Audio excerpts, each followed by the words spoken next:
Fouetter pour punir, expier ou jouir. Depuis les pratiques chrétiennes médiévales jusqu'à l'érotisation du fouet à l'âge des Lumières, l'histoire de la flagellation nous réserve bien des surprises. Patrick Boucheron invite l'historienne Elisabeth Lucet à faire l'histoire de la flagellation. Bonjour. Un martinet pendu dans la cuisine, ça vous dit quelque chose?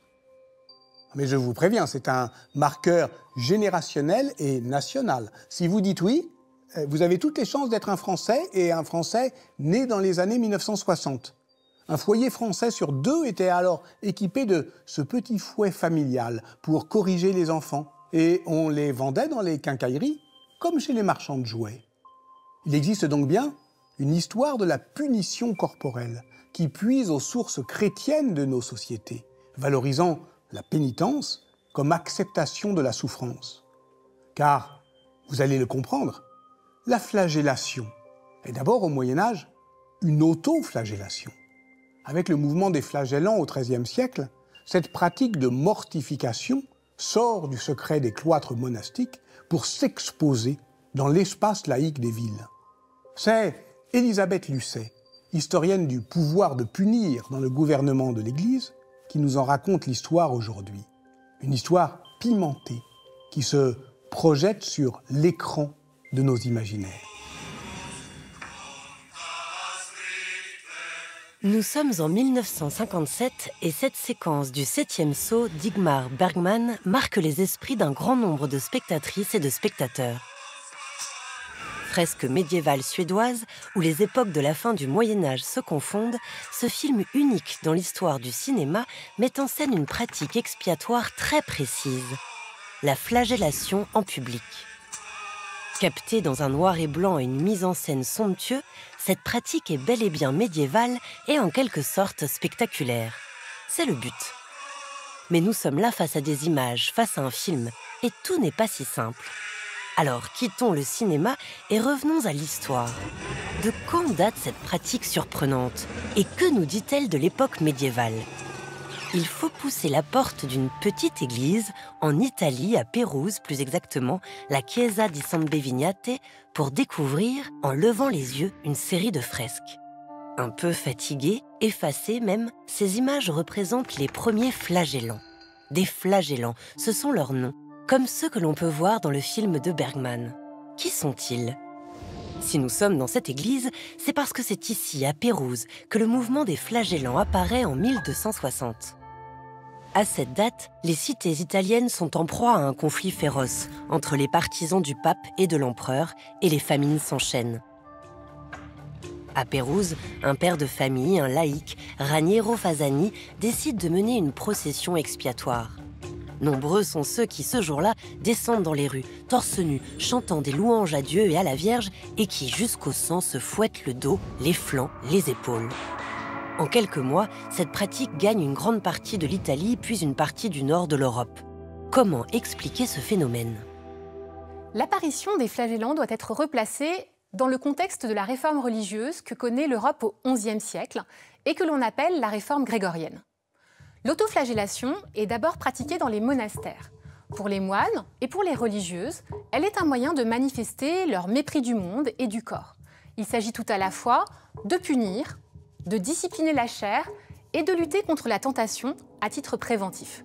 Ainsi, au XIe siècle, le moine ermite Pierre Damien raconte comment un autre moine, Dominique l'Encuirassé, emprisonne sa chair dans un carcan de métal qu'il n'ôte que pour se flageller. Les prouesses des religieux en matière de mortification contribuent à leur réputation et à la diffusion de ces pratiques chez les fidèles. La grande nouveauté au XIIIe siècle, c'est que ces pratiques d'autoflagellation sont adoptées en dehors des monastères par des hommes qui n'appartiennent pas au clergé. Au XIIIe siècle, les laïcs aspirent à participer plus activement à leur salut. Certains adoptent un mode de vie ascétique. Ils pratiquent le jeûne, la chasteté et la mortification. Désormais, la flagellation n'est plus une pratique individuelle, faite à l'abri des regards, mais une pratique collective qui investit l'espace public lors de processions. Ces mortifications sont une réponse politique et religieuse à la violence endémique des cités-États italiennes. Elles manifestent aussi une forte attente des laïcs de la fin des temps. elles ressurgissent notamment dans des contextes d'angoisse religieuse, comme par exemple en 1349, lorsque la peste noire fait rage en Europe centrale ou en Allemagne. Si la flagellation connaît un tel succès, c'est qu'il s'agit, en se flagellant, d'imiter le Christ et sa passion, de souffrir comme lui pour racheter ses fautes, pour attirer la pitié divine et pour gagner son salut. La passion du Christ, voilà une grande passion médiévale. L'essor de la pratique de la flagellation, privée ou en public dans l'Europe du Moyen-Âge, a un lien direct avec l'épisode de la flagellation de Jésus décrite dans les évangiles. Les différentes souffrances du Christ deviennent à partir du XIe siècle un enjeu spirituel et politique. Elles poussent les fidèles à méditer et à se corriger moralement et physiquement. Les très nombreuses représentations de la Passion du Christ jouent un rôle fondamental dans la diffusion d'une pensée expiatoire en Europe. Entre représenter la Passion et la reproduire, l'écart est bien souvent très mince. Et pour mieux reproduire ou induire le geste de la flagellation, les images évoluent et se font de plus en plus précises. Représenté bien souvent de dos, comme ici sur le psautier de Stuttgart, le Christ paraît se tourner peu à peu vers les yeux des fidèles pour mieux montrer sa souffrance. Et le corps de Jésus n'est pas en reste. Plus les années passent et plus les artistes insistent sur les marques de violence, les déchirures, les écorchures. Et le sang coule à flot. De corps sanctifié, le corps du Christ est humanisé par ses expressions, mais aussi par la violence des coups, le sang, la chair meurtrie. Comment interpréter cette focalisation sur la souffrance ? En quoi la flagellation brutale du Christ devient-elle un enjeu de société ? Le christianisme transforme profondément le sens de la douleur physique. Dans l'Antiquité, les coups de fouet étaient une peine dégradante réservée aux esclaves. Les citoyens libres n'y étaient pas soumis. En se focalisant sur la passion du Christ, le christianisme insiste sur le caractère nécessaire de la souffrance pour la rédemption. Dès lors, la flagellation relève à la fois de la peine, c'est-à-dire d'une souffrance infligée qui exclut, et de la pénitence, une souffrance consentie qui réintègre. On peut observer cette ambivalence à travers l'exemple de la flagellation dans les monastères. Les moines se réunissent régulièrement pour s'accuser de leurs fautes et pour dénoncer celles des autres, en vertu du principe de correction fraternelle. On appelle cette réunion le chapitre des coulpes, ce dont la langue française a gardé le souvenir avec l'expression « battre sa coulpe ». On en voit ici une représentation où, sur ordre de l'abbé, qui a ici le bras levé, eh bien, le moine reconnu fautif se dénude pour recevoir la correction.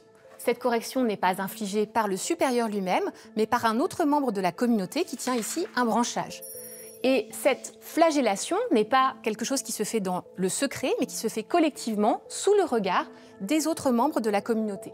Cette flagellation manifeste les pouvoirs disciplinaires de l'abbé.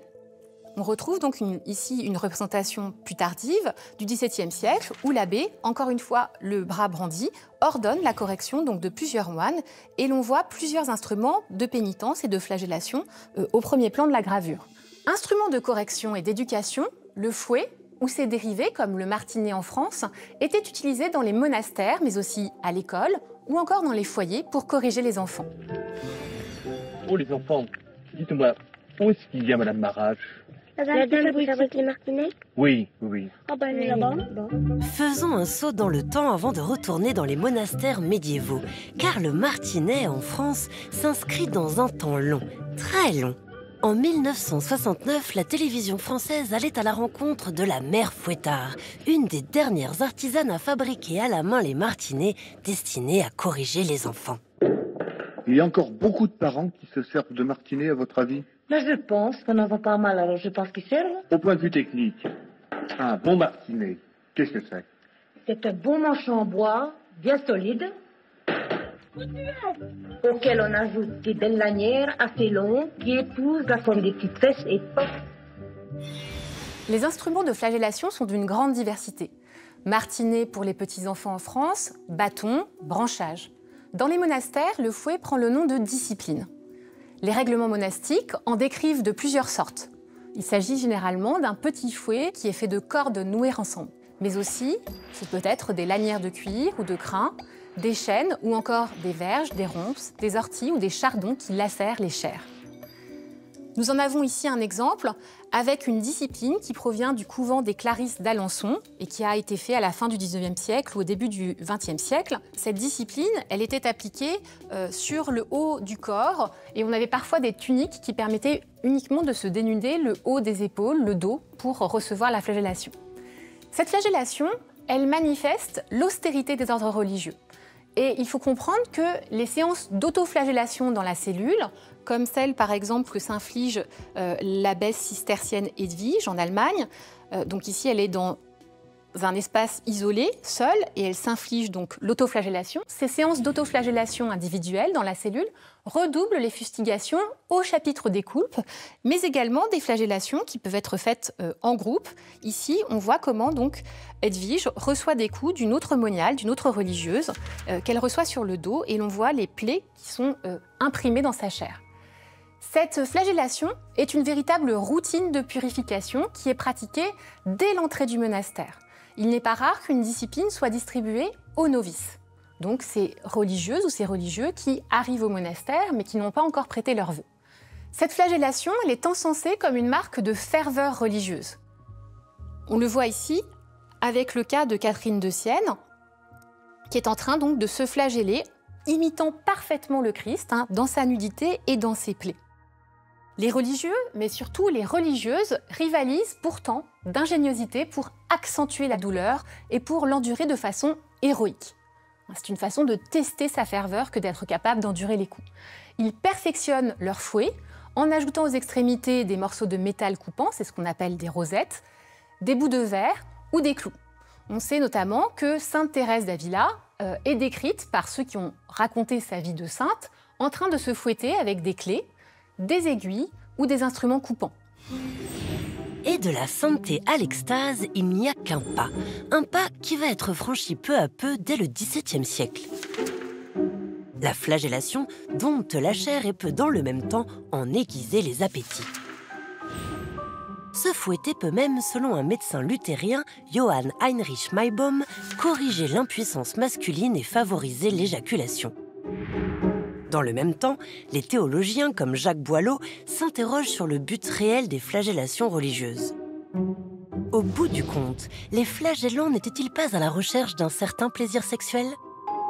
Au XVIIIe siècle, les ouvrages libertins et pornographiques changent définitivement le regard porté sur la flagellation. On le voit ici dans un ouvrage consacré à l'utilité de la flagellation dans les plaisirs du mariage. Ou encore ici, dans une édition sulfureuse de la Nouvelle Justine du marquis de Sade. La flagellation a bel et bien pris le tournant de l'érotisme, au point qu'aujourd'hui, le fouet est automatiquement associé au sexe. La peine, la douleur, le fait d'être fouetté sont progressivement interprétés comme excitants ou désirés. Au XIXe siècle, la flagellation devient une forme de sexualité à part entière.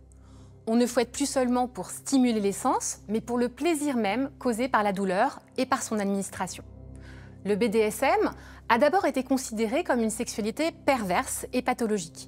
Il est progressivement rentré dans les mœurs, ou tout du moins dans les représentations communes. L'esthétique BDSM est omniprésente aujourd'hui dans l'industrie culturelle, que l'on songe au combi latex de Rihanna ou au succès de 50 nuances degrés. Désormais, le fouet, tout comme la fessée d'ailleurs, sont assez systématiquement associés aux pratiques sexuelles pimentées. L'histoire médiévale de la flagellation à mi-chemin du châtiment et de la pénitence semble bien lointaine. On peine aujourd'hui à comprendre les flagellants de 1260. Pourtant, la conviction qu'il faut parfois châtier la chair et infliger des souffrances pour éduquer reste ancrée dans les mentalités. En témoignent les résistances aux récentes lois qui sanctionnent les châtiments corporels dans les foyers.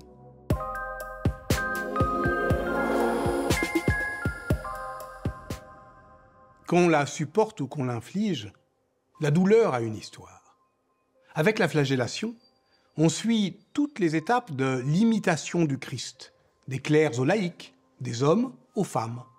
C'est ce mouvement proprement mystique qui place, à la fin du Moyen-Âge déjà, l'ascèse au bord de l'extase.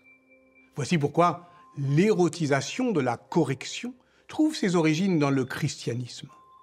Lisez La Vénus à la fourrure, que Léopold von Sacher-Masoch écrivit en 1870, et vous vous en convaincrez aisément.